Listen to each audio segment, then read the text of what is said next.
கர்த்தருடைய பரிசுத்த நாமத்துக்கு ஸ்தோத்திரம்.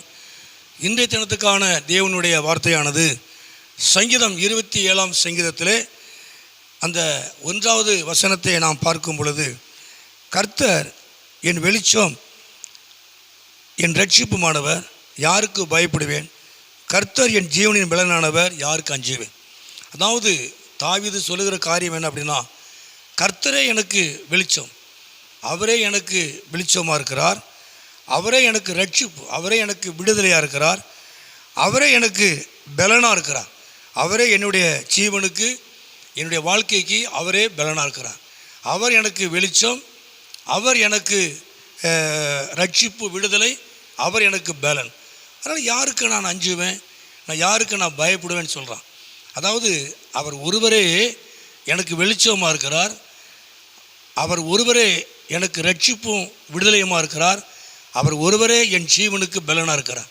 அப்போ அவர் எனக்கு பலனாக இருக்கிறதுனால நான் யாருக்கும் பயப்பட வேண்டிய, யாருக்கும் அஞ்சு நடக்க வேண்டிய அவசியம் அல்ல அப்படின்னு சொல்லுகிற ஒரு காரியம். காரணம் என்ன? கீழே கூட வாசிக்கிறோம், என் சத்துருக்கள் என்று சொல்லி வேதத்தில் வாசிக்கிறோம். என் சத்துருக்கள் பொல்லாதவர்கள், எனக்கு விரோதமாய் எழும்பக்கூடியவர்கள்.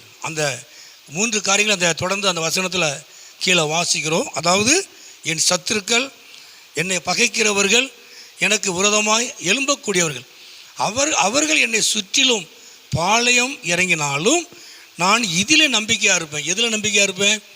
அவர் எனக்கு வெளிச்சமாக இருக்கிறதுனால, அவர் எனக்கு விடுதலையாய் ரட்சிப்பாக இருக்கிறபடினால, அவர் எனக்கு பலனாக இருக்கிறதுனால இதில் நான் நம்பிக்கையாக இருப்பேன்.